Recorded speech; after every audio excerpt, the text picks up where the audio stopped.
किसी भी बैंक में या तो खाते आप सिंगल खोल सकते हैं या ज्वाइंट खोल सकते हैं। यदि आपने खाते सिंगल खोले हैं तब तो कोई इशू ही नहीं है, जो करना है आप ही को अकेले करना है, आपके अलावा कोई उसको ऑपरेट नहीं कर सकता, कोई कुछ नहीं कर सकता है। लेकिन जब ज्वाइंट अकाउंट खोलते हैं तो उसमें एक से अधिक अकाउंट होल्डर होते हैं और परिस्थितियों के हिसाब से उसमें अकाउंट ऑपरेट करने का मैंडेट बैंक को दिया जाता है। उदाहरण के तौर पे यदि ए और बी स्पाउस हैं एक दूसरे के, उसमें से एक घर में रहता है, एक कहीं किसी प्रोफेशन में बाहर रहता है और वो चाहता है कि उस खाते से पैसे या तो ए निकाल सके या बी निकाल सके, तो ये डिपेंड करता है परिस्थितियों के हिसाब से। दूसरी सुविधाएं होती हैं कि यदि ए और बी दो अकाउंट होल्डर्स हैं और वो चाहते हैं कि अकाउंट में जो भी पैसे हैं वो तब तक ना निकले जब तक कि ए और बी दोनों एक साथ ना। ये सारी जो मोड ऑफ ऑपरेशंस हैं ज्वाइंट अकाउंट में, ये डिपेंड करता है कि परिस्थितियाँ क्या हैं। लेकिन आजकल एक नई समस्या उत्पन्न हो गई है इनकम टैक्स डिपार्टमेंट की तरफ से। आज हम चर्चा करेंगे कि वो समस्याएं क्या हैं और हमें यदि आपको इस तरह की इनकम टैक्स की नोटिस यदि आपको आती है तो आपको क्या करना चाहिए, क्या सावधानी बरतनी चाहिए। मैं डीएम झा, आप देख रहे हैं स्टोन टैक्सपिन चैनल। यदि इस वीडियो से आपको कोई नई जानकारी मिली हो तो आप कमेंट बॉक्स में जाकर यस लिखें,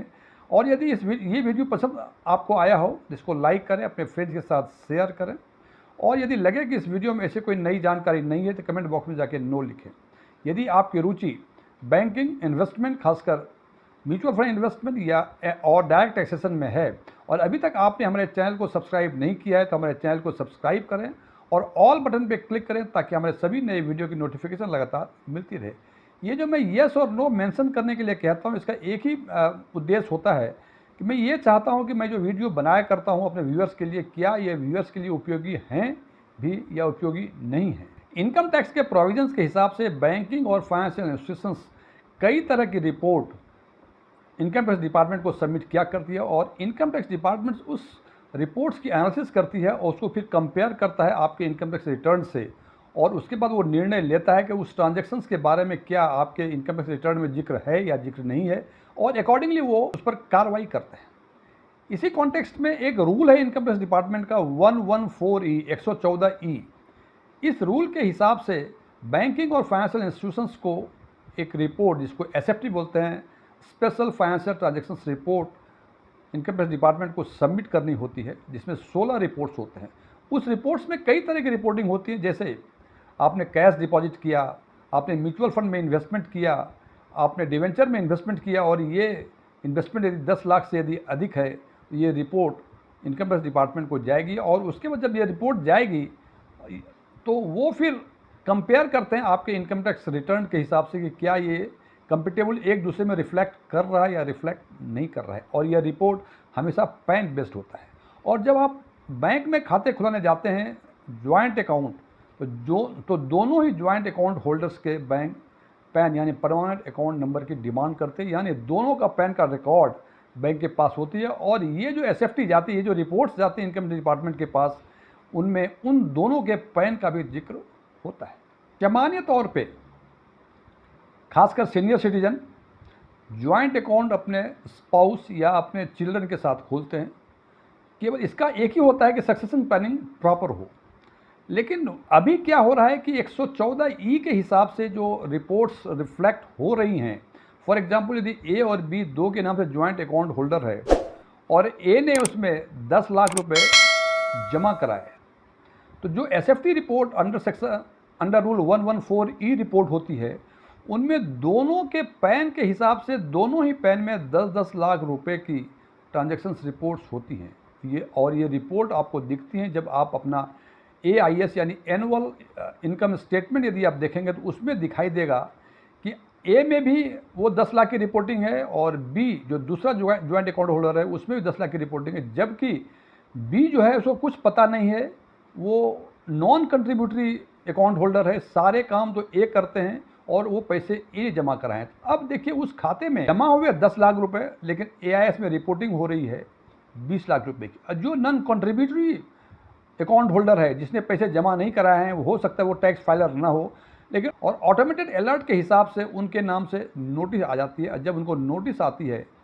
तो उनको लगता है कि मैंने तो कुछ किया ही नहीं, हमें अनावश्यक रूप से नोटिस इसकी आ रही है। और ये ऑटोमेटेड अलर्ट से कई तरह की समस्याओं का सामना करता है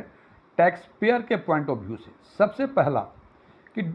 एआईएस में डुप्लीकेट एंट्रीज होती हैं, ए में भी आएगा, बी में भी आएगा। तो बेसिकली जो फाइनेंशियल एक्टिविटी और एक्चुअल रिपोर्ट्स होती हैं उसमें वो मिसमैच करता है। दूसरी समस्या है कि जब ऑटोमेटिक अलर्ट्स जनरेट हो गया है तो जो नॉन कंट्रीब्यूटरी अकाउंट होल्डर हैं उनको खामखा कंप्लायंस बर्डन का सामना करना पड़ता है, उनको खामखा स्क्रूटनी का सामना करना पड़ता है। और तीसरी सबसे बड़ी समस्याएं होती हैं टैक्स डिपार्टमेंट को, तो उनको लगता है कि इनके पास जो है 20 लाख रुपए डिपॉजिट किया है इन्होंने, तो वो इंक्वायरी इनिशिएट कर देते हैं बिना ये जाने कि ऑनरशिप जो उस रुपए का है केवल एक ही आदमी है, वो ए है, बी नहीं है। अब सबसे बड़ा सवाल ये है कि आखिर इस परिस्थिति में एक टैक्स पेयर को क्या करना चाहिए। सबसे पहले, चूँकि आपको ऑटोमेटेड अलर्ट्स के हिसाब से नोटिस आ गई है, कंप्लायंस तो करना ही करना है आपको, तो सबसे पहले जो एआईएस में जाके आप उसको ठीक ढंग से हर एंट्री का रिव्यू करें कि ये एंट्री जो है ये आपने किया है या जो आपके को ज्वाइंट अकाउंट होल्डर्स हैं उसने किया है, इसको ध्यान रखें। और यदि आपने किया है या आपने नहीं किया है तो उसका प्रॉपर डॉक्यूमेंट्स को अपने पास तैयार रखें, ताकि जब कभी स्क्रूटनी के मामले में आपको इनकम टैक्स के सामने पेश होना पड़े तो वो आप डॉक्यूमेंट्री प्रूफ उनको दे सकें। दूसरी चीज़ें हैं कि आप एप्रोप्रिएट फीडबैक भी लिखें उसमें। हालांकि ये एक्सपर्ट्स का कहना है कि यदि आप फीडबैक उसमें देते हैं एआईएस में जो कि इसका व्यवस्था की गई है, तो वो फीडबैक रिजेक्ट हो जाता है फाइनेंशियल इंस्टीट्यूशन की तरफ से। वो ये नहीं देखते हैं कि ए ने नहीं ये पैसे बी ने नहीं ए ने इन्वेस्ट कराए थे, लेकिन चूंकि एक अकाउंट होल्डर में दोनों पैन है, पैन के बेसिस पे अकाउंट एज ए होल मान लेते हैं और दोनों के पैन में वो रिपोर्ट हो जाती है, तो नॉर्मली ये रिजेक्ट हो जाती है। और यदि ऐसी कोई एंट्री एआईएस में आ ही जाती है और आप नॉन फाइलर हैं, यानी आपकी इनकम उतनी बेसिक एग्जाम्पन लिमिट से कम है, तो फिर भी आप इनकम टैक्स रिटर्न फाइल कर दें और एआईएस में जो एंट्री है उसको उसमें रिफ्लेक्ट ना करें।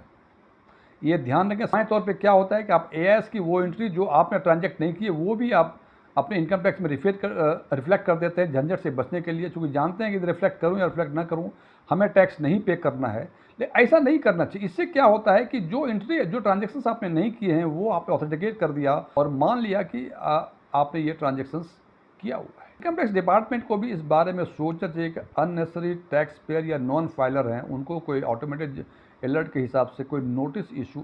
ना हो जाए। हालांकि ये प्रक्रिया ऐसी नहीं कि ये कल से स्टॉप हो जाएगा, लेकिन निश्चित रूप से जब सोशल मीडिया में ये बातें आ रही हैं, प्रिंट मीडिया में भी ये बातें आ रही हैं, तो निश्चित रूप से इनकम टैक्स डिपार्टमेंट का भी ध्यान इस पर गया होगा। वो ही भरसक कोशिश करेंगे कि ऐसी नौबत आगे ना आए, और जब तक ये नौबत रहती है तब तक आप सावधानी जरूर बरतें। Thank you.